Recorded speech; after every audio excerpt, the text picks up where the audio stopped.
Muchísimas gracias, Belmer. Buenas noches con todos los participantes. Nos encontramos en la sesión número 2 de este segundo módulo con la temática del proceso de responsabilidad civil desde la elaboración de la demanda hasta la etapa del juicio civil. En la sesión del día de ayer les habíamos dado unas pautas iniciales respecto de un proceso civil en materia de responsabilidad civil propiamente. Les hemos dado los principales aspectos claves que se tienen que considerar al momento de que un cliente se acerca hacia ustedes y se les presenta un potencial caso de responsabilidad civil, ¿no? El día de ayer hemos visto los pasos, qué información se debe tener en consideración. También hemos visto algunos errores que frecuentemente se utilizan al momento de redactar las demandas, como hago referencia a cómo las redactan al momento de formular las pretensiones de la demanda. Hemos visto los hierros también respecto de la amplitud de los escritos y demás. Para esta segunda sesión, los temas que vamos a tratar son los siguientes, los del módulo número 2, ¿no? Lo pueden apreciar también conjuntamente, por favor. Como conversamos en la sesión número 1, la idea es que esta temática se desarrolle de manera totalmente interactiva, ¿no? La finalidad del curso es poder identificar los aspectos claves, medulares, en un proceso de responsabilidad civil, ¿no? Partiendo de la premisa de saberes previos en materia de procesal civil, reconociendo que la materia de responsabilidad civil es una materia de especialidad y que requiere precisamente conocer a nivel sustantivo, inclusive jurisprudencial, cómo se vienen resolviendo nuestros casos ante el Poder Judicial, ¿no? Entonces, vamos a ver el día de hoy aspectos claves de las estrategias legales, vamos a ver qué aspectos se tienen que considerar en una demanda en responsabilidad civil contractual, en una demanda en responsabilidad civil extracontractual, y también vamos a concluir en la sesión número 2 con la elaboración de una contestación de demanda. ¿Qué aspectos deben tener aquellos abogados o litigantes o aquellas personas que son estudiantes pero que quieren apostar por la responsabilidad civil en el Perú? Hoy vamos a desarrollar qué aspectos ustedes no pueden soslayar en esas defensas, ¿no? Tengan en consideración que, bueno, lamentablemente no... bueno, en las universidades, si bien es cierto que nos forman a nivel sustantivo sobre las materias, ¿no? Uno también puede profundizarlas con estudios de lecturas, doctrinas, jurisprudencia, miradas comparativas. Lo cierto es que cómo desarrollar un proceso, cómo llevarlo, ¿no? Cómo hacerle el seguimiento a un proceso, cuáles son los aspectos que no debemos olvidar como abogados litigantes, no se aprende en las aulas, ¿no? Es algo que se aprende con la experiencia, con la cantidad de casos en esta especialidad que nosotros podemos revisar, ¿no? Con la experiencia también comparada, ¿no? Entonces, y también, por eso es que les decía que es importante que si ustedes también tuviesen, ¿no? De repente se les ha presentado algún caso en el que ustedes han considerado alguna estrategia importante, también no me la pueden hacer llegar por el chat grupal para poder conjuntamente con todos ustedes compartirlos con todos los compañeros y así poder tener un curso interactivo y donde todos podamos llevarnos a cabo mayor conocimiento, ¿correcto? Entonces, aspectos claves en la estrategia legal. Este es el primer tópico para el día de hoy, aspectos claves en la estrategia legal. Y el primer paso, y por favor, para aquellos que todavía no tienen las diapositivas, porque esas se le vamos a hacer llegar hacia el final de la sesión, es importante que tomen nota de estos aspectos, ¿no? Como primer aspecto, las estrategias para la demanda, ¿no? En la sesión del día de ayer habíamos visto cómo reconocer la viabilidad de un proceso judicial en materia de responsabilidad civil. En la sesión de hoy ya hemos avanzado eso. Ya hemos dado un avance porque ya reconocemos si nuestra respuesta es positiva respecto de que sí existe viabilidad de llevar un caso de proceso de responsabilidad civil, pasamos a esta segunda sesión. Estrategias para la demanda. Primer aspecto, recopilación de la información. ¿no?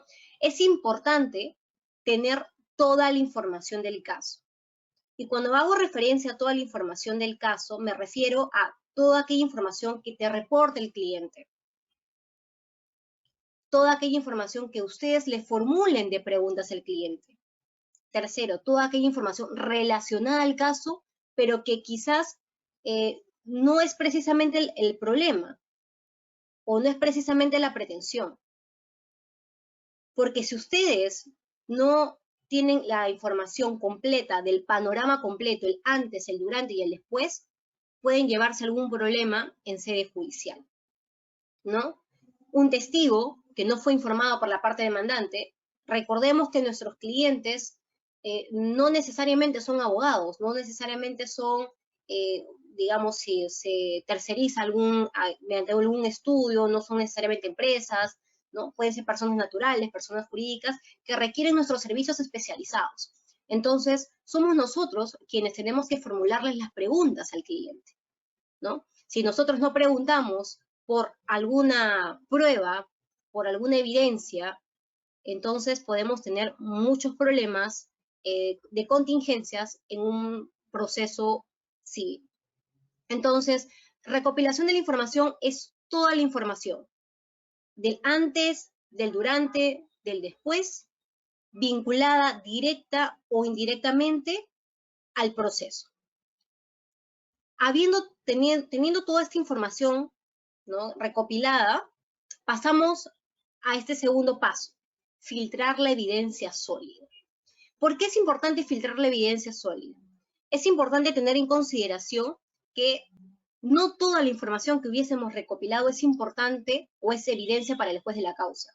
En un proceso civil, como bien se sabe, si una de las partes alega algo y la otra parte o no lo niega o reconoce que esto es cierto, pues no se trata de un punto controvertido. Esto independientemente de que existan, desde mi posición, muchos hierros al momento de la fijación de puntos controvertidos, ¿no? Se suele comprender de manera equivocada que la fijación de puntos controvertidos es en sí misma la pretensión de la demanda. Es decir, si nos encontramos ante un proceso de responsabilidad civil contractual, el punto controvertido que frecuentemente se utiliza es determinar si la persona demandada es responsable por responsabilidad civil contractual.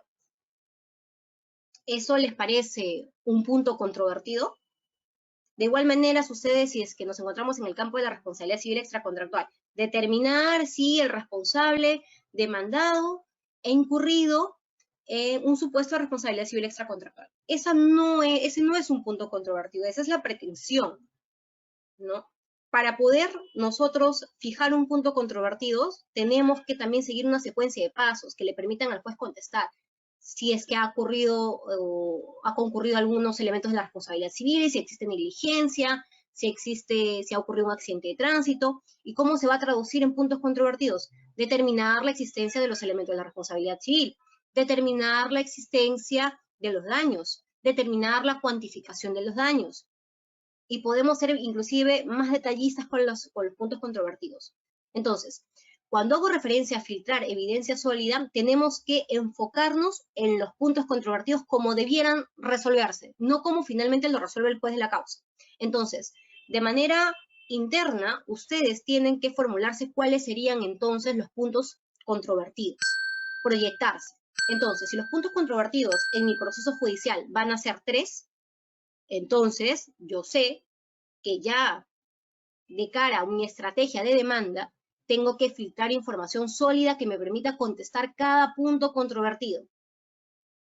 Entonces, si, digamos, a la interna, mi punto controvertido es determinar la existencia de la conducta antijurídica, yo tengo que tener evidencia sólida de esa conducta antijurídica.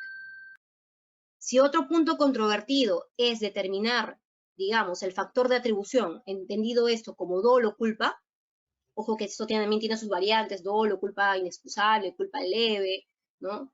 Culpa levísima y demás, ¿no? Yo tengo que tener la prueba también de la existencia de cada factor de atribución que hubiese acontecido en el caso en concreto. Si no tengo la evidencia sólida, tampoco voy a tener un caso que pueda considerarse como exitoso.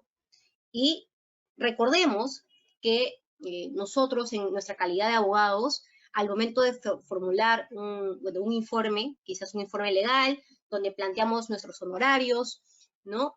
También podemos plantear un horario de éxito. Y si nuestro honorario de éxito no tiene en consideración que no tenemos evidencia sólida, o partimos de la premisa que existe evidencia sólida y la verdad es que no la tenemos, también esto va a perjudicar no solamente el hecho mismo de la defensa, sino también los honorarios fijados por el abogado. ¿Por qué? Porque lamentablemente el abogado quizás no preguntó, no formuló preguntas. Hay que pecar por exceso en este caso, ¿no? Y es la recomendación que le puedo dar a todos ustedes. Pequen por exceso en las preguntas para que de esta manera ustedes puedan tener la información precisa, ¿no? Entonces, ya tenemos recopilada la información, vamos a filtrar la evidencia sólida. Cuando tengamos estos aspectos y podamos responder internamente nuestros puntos controvertidos, nosotros vamos a saber cuál es nuestro caballito de batalla en un proceso civil. Cuando estemos ya en la audiencia, nosotros vamos a poder reconocer cuáles son los medios probatorios que nos son favorables para poder presentarlos ante el juez de la causa, ¿no? No se trata de que una audiencia de informe oral en la cual se informan 5 minutos, el abogado mencione que sí, nosotros solicitábamos que se declare fundada nuestra demanda porque los hechos han quedado sumamente acreditados y los medios de prueba se encuentran en el expediente.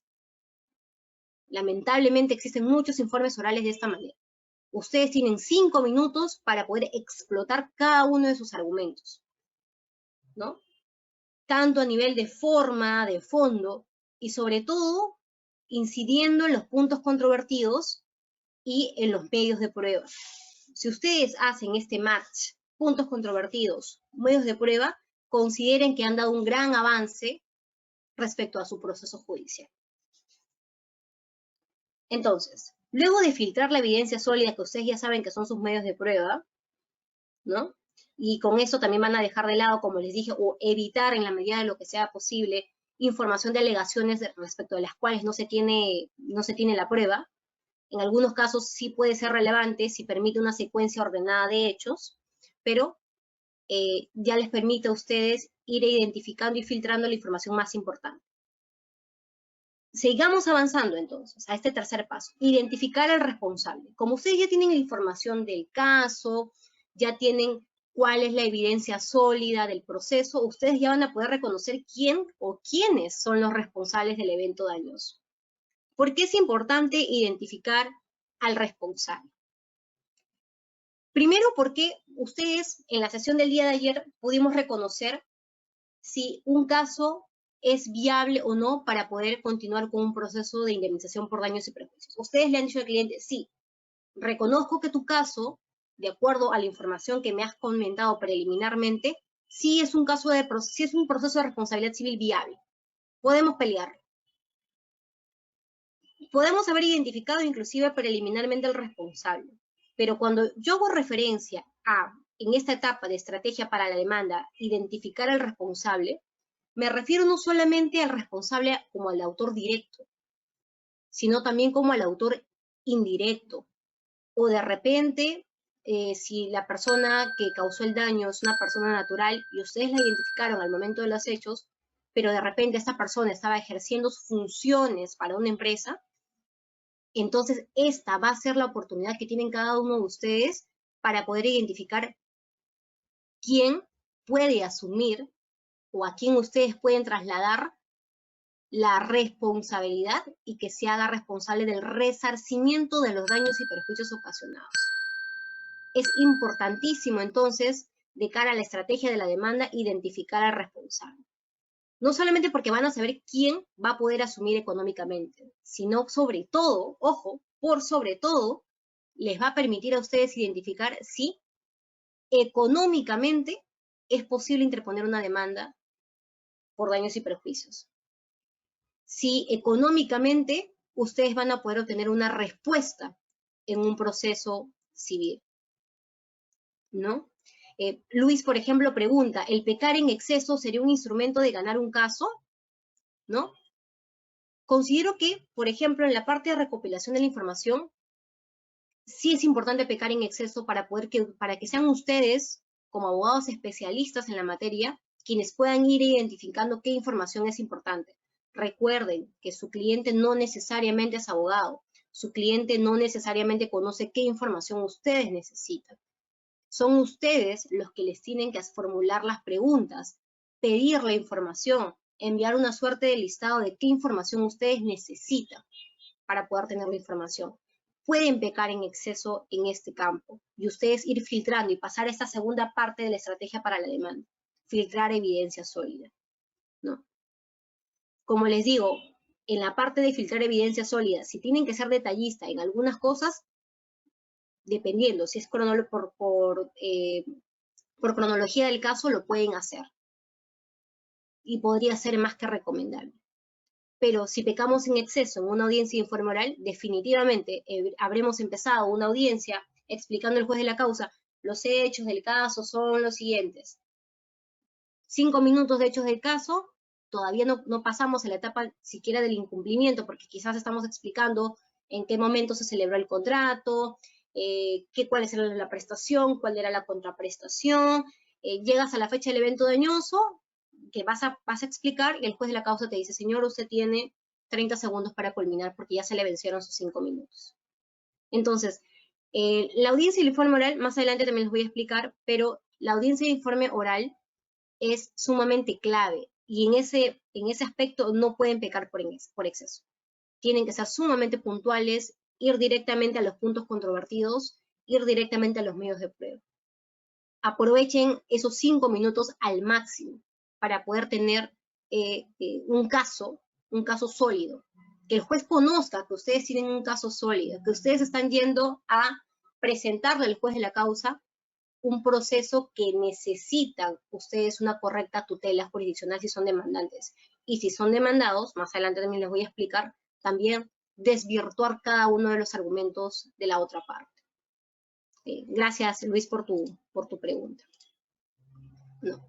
Entonces, identificar al responsable es importante no solamente porque les va a permitir a ustedes reconocer quién va a asumir económicamente la suma dineraria, sino por sobre todo que les va a permitir reconocer si esta persona está en la posibilidad de poder pagar económicamente esta suma. Imaginémonos que ya identificaron al responsable del evento dañoso y es una persona natural pero que se encontraba ejerciendo funciones para determinada compañía. Entonces, de repente era un conductor, causó un accidente de tránsito, ustedes dicen, sí, esa persona fue. Pero verifican que esa persona en realidad era conductor de una empresa de transporte de cervezas. Entonces, ustedes podrían demandar a la empresa, ¿no? Porque de repente el vehículo no era de él, solamente era un conductor, ¿no? Entonces, en ese tipo de casos, imagínense que esa empresa de cervezas, ustedes revisan porque, ojo, en una estrategia para la demanda, ustedes no pueden dejar de lado que lo que está buscando la parte demandante es el resarcimiento, ¿no? Ellos quieren lograr el resarcimiento.